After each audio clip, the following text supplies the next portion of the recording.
Hello everyone. It is a great pleasure to meet you, to present our Faith in Speculations project. Thank you to the University of Melbourne and Living 1965 for this excellent opportunity. This presentation is made with artificial intelligence voices. This work explores content management challenges facing oral stories regarding the mass killings in Indonesia in 1965. Faith in Speculations, FIS, is an interdisciplinary project that brings together contributors spanning the fields of art, history, social and political science, and software design. The project is initiated by two artists, Rangga Purbaya and Sirin Farid Stevie, from Yogyakarta, Indonesia. We work with a multidisciplinary team, including platform developer Debbie Gear, Wawan, and interpreter Shieni Salianto. Faith in Speculations projects displays a series of interactive maps of Indonesia, specially developed to plot historical instances of violence and unrest in the 1965 aftermath. This project explores the experiences of the survivor community and maps them out, based on oral stories, archives, narratives, and collective memories. The project is built with TimeMap, an open-source software developed by London-based firm Forensic Architecture. Following the assassination of 6 Indonesian army generals on 1 October 1965, General Suharto, 1921–2008, took control and seized power. Massive arrests and mass murder occurred. Furthermore, the military government of General Suharto then restricted press publications in order to control what people read. Estrelita, 2010. Hence, in this sense, this project will contribute to complete the puzzle of Indonesian history and obtain a better comprehension of the events of 1965. In this project, the time map presents the struggle events and oral stories around Indonesia and other countries related to the Communist purge in 1965. Through mapping and interactive technologies, we have visualized oral stories and former political prisoners and survivor communities' experiences. Our research shows we must center these experiences to address social inequities and initiated reconciliation. The project started with our narratives of Luweng Grubug, a mass grave and possibly execution site for communists. Our grandfather was disappeared and probably killed in Luweng Grubug. From January to April 1966, thousands of prisoners were transported from Waroganan Prison, Yogyakarta, to be executed at Luweng Grubug, Gunung Kidul. As told by Paul de Blot, the Navy priest and lecturer of religion at Gadjah Mada University, who accompanied prisoners and rescued their children, in Yogyakarta in the period 65 to 66. De Blot tells the story of mass arrests in Yogyakarta city and its surroundings.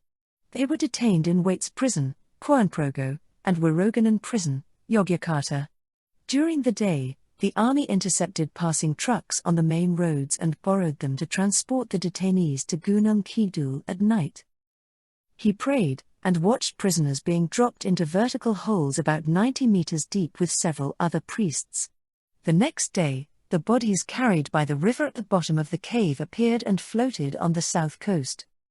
When there was a notification from the camp commander about the planned execution, de Blot went to the prison and wrote down the names and addresses of prisoners who were about to die that night.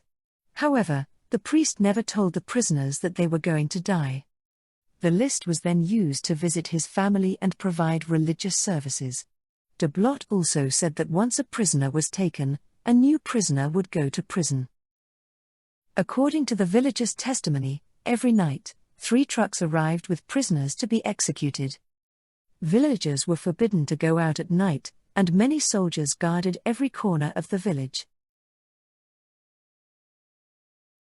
We aim to reveal the mass graves locations and other significant sites related to the 1965 mass killings, narratives, and oral stories to spark awareness.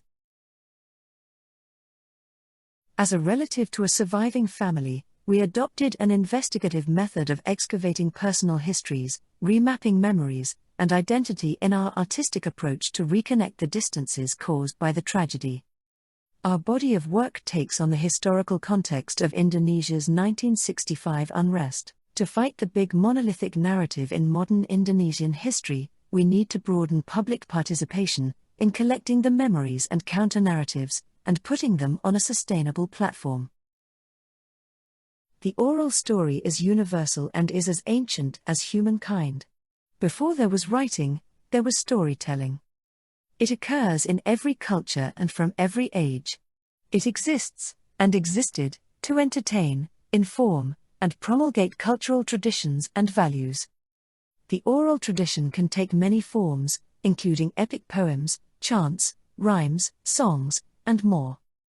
It can encompass myths, legends, fables, religion, prayers, proverbs, and instructions. FIS's Oral Stories Documentation Initiative is designed to prevent the irretrievable loss of an invaluable source of historical and identity knowledge. As in that program, we are not solely interested in the documentation for its own sake. Instead, we seek to create a resource primarily for the survivor community to learn about their oral histories directly, now and in the future. The oral story aims to shed light on the past, inform the present, and inspire the future by reflecting on prior experiences. The oral story connects the past to the present, allowing humans to conceptualize historical and contemporary events. Our vision is where digital technologies can contribute to a more equitable, democratic, and sustainable society. This platform has been created using the data collected and shared by individual and survivors' communities, researchers, scholars, and human rights observers by considering cybersecurity risks on the data received. FIS's research model is adaptable to presenting data by multiple scales and timeframes from the split second to several years. 4 main uses of digital cartography platform in human rights advocacy. Representation of stories, data collection and tracking, using maps to explain and explore, organizing and mobilizing. It is intended to highlight the political urgency of this ongoing erasure of memory, and to aid militant research and action by delineating these problems. It also serves as an archive of all the places that have been lost in the last decade, where despite experiencing tremendous difficulties in the face of the state's enormous resources, people managed to preserve their memories and building counter-narratives. By mapping narratives spatially, a conflict situation is situated within its context, allowing practitioners and the community to respond more effectively. The same map can be generated regularly for comparison, or color coding for different filters, to document progress on human rights issues. One map provides a powerful visual representation of the spatial dimension of impact over time. The project of FIS also builds on the discipline of open source investigation. While its origins are disputed, intelligence has always drawn on publicly available information. The widespread availability of digital data has undoubtedly led to its expansion. While in the past, researchers were sometimes struggling to collect as many witness accounts as possible, testimonies are now available immediately and in large quantities through digital media. The challenge now lies in their overabundance. Open source and citizen investigation have recently grown in acceptance within legal processes.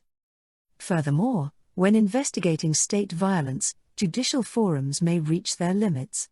A forum never stands alone, but is embedded in institutional, legal, and geopolitical contexts. As the complexity of the current technological system increases, it is also a challenge for the platform to continue to innovate and synergize with future regulatory developments. For more than 30 years, the military government has forbidden any work or article that proposes a different version of history. The memory of the events of 1965 seems to have no place in society. Until today, Indonesian historiography is still struggling with a lack of sources. Therefore, to find alternative narration of the history of the events of 1965, this project includes the families of former political prisoners whose lives are affected by trauma and discrimination, which sometimes are challenging to elaborate the stories. We disseminate content through our social media channels and networks of support organizations to expand its coverage. Users can be engaged and mobilized through participatory mapping. In a broad sense, participatory mapping refers to maps that the user has contributed their narratives. One way of engaging the community is to use existing maps and add elements that the user finds useful. By building on such maps, the user can create its mapping resources tracking specific issues in several areas at once and over time. Through this experience, users gain ownership over the issues at hand and have a chance to acknowledge their own experiences and utilize their local area knowledge. Since this project started in November 2020, we have collected 152 narratives. We have done the narrative collection process through interviews, listening to recorded interviews, and reading archives. We also use data from Google Analytics to determine the number of visitors to the FIS 65 website. Based on Google Analytics data, since it was first launched on January 1 to May 30, 2021, FIS has had 1,204 visitors from 35 countries and 209 cities. After being launched, the platform still needs further development, such as displaying photos, sounds, videos, and language options. We decided to use English on the FIS 65 website to reach broader visitors. I hope that we may get supports, so we can continue developing this project. Thank you.